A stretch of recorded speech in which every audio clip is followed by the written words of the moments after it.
प्रिय विद्यार्थियों, अभिभावकों और एसकेएम स्कूल से जुड़ी हुई समस्त चहित लोगों, सुबह का नमस्कार। आज मैं एसकेएम ऑनलाइन क्लासेज में कवि सेनापति जी के ऋतु वर्णन के बारे में पढ़ूंगा या बताऊंगा। तो आज हम कवि सेनापति के ऋतु वर्णन में हम कह सकते हैं कि वर्षा ऋतु और ग्रीष्म ऋतु। वैसे मैं आपको बता चुका हूं, भारतीय भूगोल के अनुरूप हम 6 ऋतुएं मानते हैं, जिनमें कल हमने पिछले कह सकते हैं भाग में वसंत ऋतु के बारे में पढ़ा था। आज हम कवि सेनापति के कह सकते हैं एक ही कवित्व छंद में मानो यहां ग्रीष्म ऋतु और वर्षा ऋतु दोनों के बारे में पढ़ेंगे।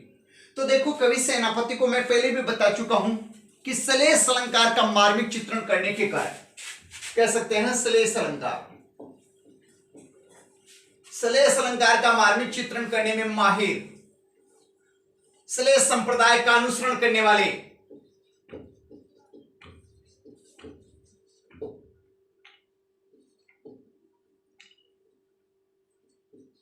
श्लेष संप्रदाय का अनुसरण करने वाले कवियों में नाम आता है,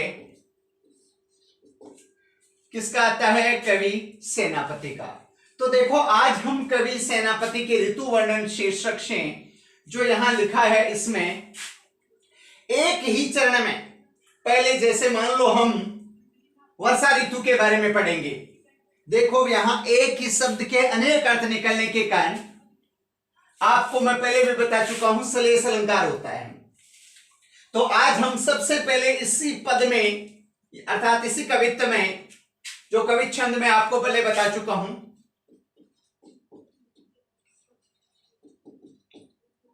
तो कवि छंद है, इसमें यह वैसे वार्णिक छंद है या वर्णिक छंद किसे कह सकते हैं। 31 वर्ण, इसमें 31 वर्ण होते हैं। तो कहने का मतलब जैसे इसमें ऐसे गिने जाते हैं 1 2 3 4 5 6 7 8 9 10 11 12 13 14 15 16 17 18 19 20 21 22 23 24 25 26 27 28 29 30 31 है। रे आधा होने के कारण इसको नहीं गिना जाता है, इसमें कोई स्वर की मात्रा नहीं होती। तो ठीक है, तो आज हम वैसे कहने का मतलब कवित्व छंद के बारे में और विशेष रूप से पहले वर्षा ऋतु के बारे में।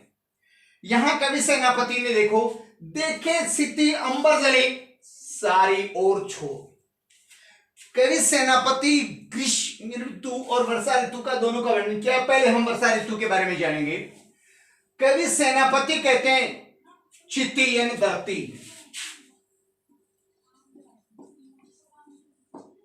अंबर यानी आकाश, जल यानी जल, सारी ओर यानी चारों ओर। कहने का मतलब है कि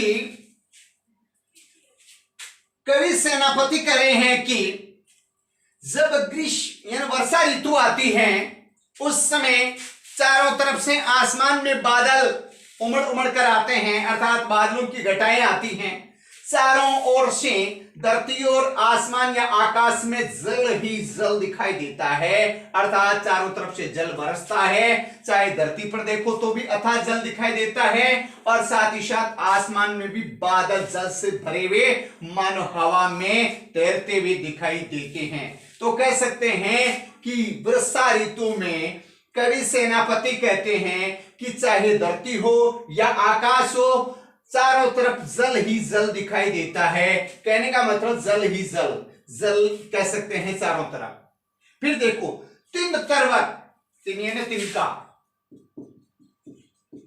तरवर यानी पेड़, घास, पेड़, सबको रूप हरे हुए, हरियन हरा भरा। कहने का मतलब है कि वर्षा ऋतु जब आती है, चारों तरफ से बादल उमड़ उमड़ कर आते हैं, धरती और आसमान चारों तरफ जल ही जल होता है। उस समय देखो घास, तिनका यानी घास के तिनके, इसी तरह से पेड़ पौधे सब हरे भरे हो जाते हैं, क्योंकि जब बरसात होती है, अर्थात जैसे मानो भादव, श्रावण, इत्यादि जो कह सकते हैं वर्षा ऋतु के महीने माने जाते हैं, उन दिनों में चारों तरफ से जब बादल उमड़ उमड़ कर आते हैं, बरसात होती है, और बरसात होने पर कह सकते हैं पेड़ पौधे या घास तिनके सब हरे भरे चारों तरफ, अर्थात पृथ्वी हरे रंग की चादर ओढ़े हुए दिखाई देती है। कहने का मतलब है चाहे घास देखो चाहे पेड़ पौधे देखो, चारों तरफ जल वर्षण के कारण अर्थात बरसात के कारण हरे भरे दिखाई देते हैं। कहने का मतलब हरा भरा दिखाई देना। फिर आगे देखो, महाजर लागे ज्योति बादल की होती चली। महाजरीन बड़ी झड़ी या महाझड़ी, कहने का मतलब कह सकते हैं खतरनाक बारिश होती है, चारों तरफ बादल, बादल यानी भादवा का महीना, भादव का महीना। कहने का मतलब है कि यहां वैसे वर्षा ऋतु भादवे का महीना, तो यहां कहने का मतलब है कि बरसात के दिनों में अर्थात भादवे के महीने में चारों तरफ से बादलों की घटाएं उमड़ उमड़ कर आती हैं, चारों तरफ से बादल बरसते हैं, और कह सकते हैं भादवे के महीने में चारों तरफ से बादलों की बरसात की कह सकते हैं झड़ी लग जाती है। महाझड़ी यानी झड़ी लगना कह सकते हैं बादलों की वजह से। कहने का मतलब चारों तरफ से बरसात होती है, एक तरह से चारों तरफ दिन और रात लगातार बरसते रहते हैं, कहने का मतलब झड़ी लग जाती है। फिर देखो, जलद पवन तन सेक मानो पर्यो है। जलद यानी बादल, पवन यानी हवा, तन यानी शरीर, सेक यानी पानी की बूंदे। कहने का मतलब चारों तरफ बरसात के दिनों में या वर्षा ऋतु में बादल हो चाहे हवा हो, सब में पानी ही पानी या पानी की बूंदे ही पानी की बूंदे दिखाई देती है। कहने का अर्थ है कि वर्षा ऋतु आने पर चारों तरफ चाहे वो बादल हो या हवा हो, चारों तरफ कह सकते हैं पानी की नमी, अर्थात कह सकते हैं बादलों में चाहे कहने का मतलब देखें तो भी कह सकते हैं पानी पानी, या हवा में भी देखें तो कह सकते हैं कि पानी की बूंदे, या कह सकते हैं मानो चारों तरफ, और वो मानो पूरी तरह से शरीर को तरबतर कर देती हैं। कहने का मतलब चारों तरफ बादलों से या कह सकते हैं हवा में, कहने का मतलब बादल आते हैं, तेज हवाएं चलती हैं, बादलों से बरसात होती है, और इससे शरीर पूरा भीग कर मानो तरबतर हो जाता है। कहने का मतलब चारों तरफ बरसात होती है। और फिर है दारुण तरनी तरे नदी सुख पावे सब। अब वर्षा ऋतु होती है, दारुण यानी खतरनाक,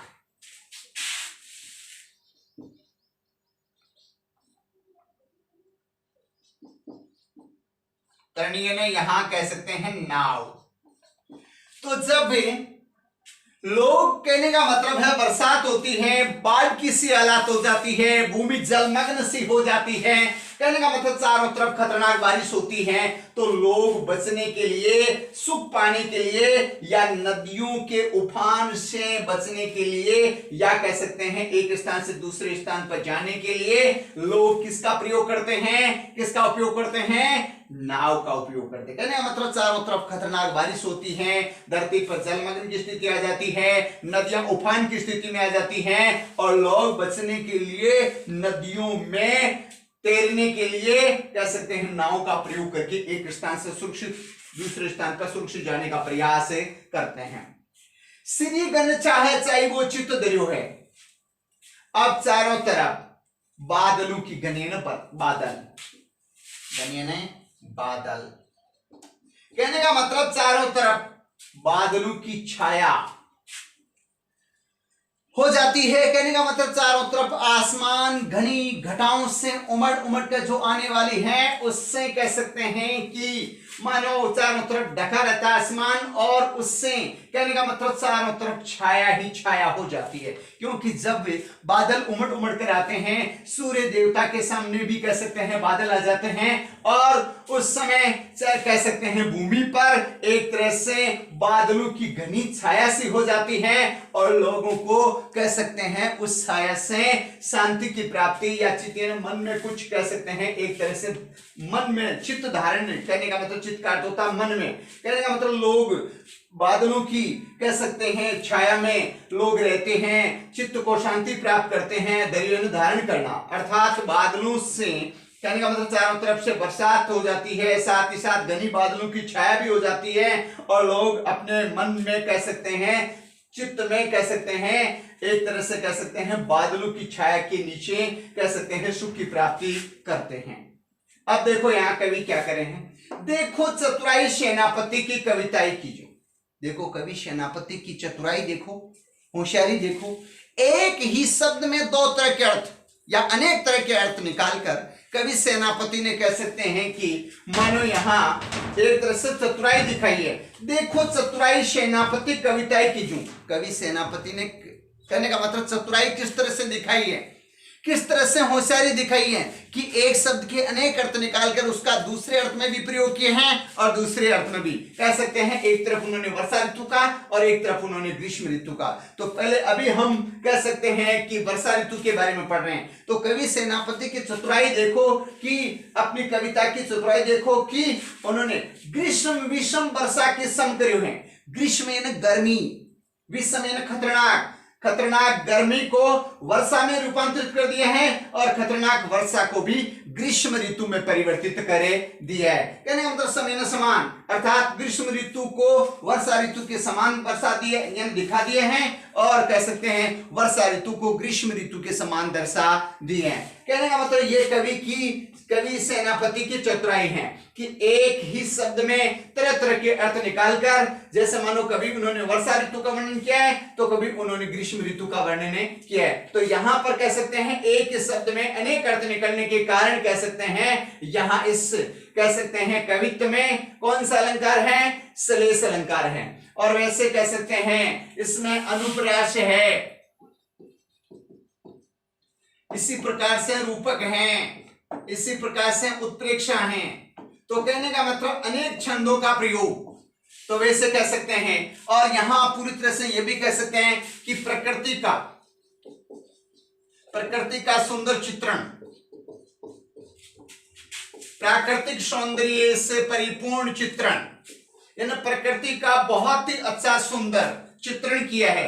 कहने का मतलब बरसात का होना, बादलों का उमड़ना, पृथ्वी पर चारों तरफ जल की स्थिति होना, नदियों का उफान होना, चारों तरफ पेड़ पौधों का हरा भरा होना, ये सारा प्रकृति का सुंदर चित्रण है कवि सेनापति ने अपने ऋतु वर्णन में। और यहाँ हमने इस पद में पढ़ा किस ऋतु के बारे में, वर्षा ऋतु के बारे में। तो इस तरह से इस हमने चरण में कहने का मतलब हम कह सकते हैं कि वर्षा ऋतु के बारे में हमने पढ़ा है।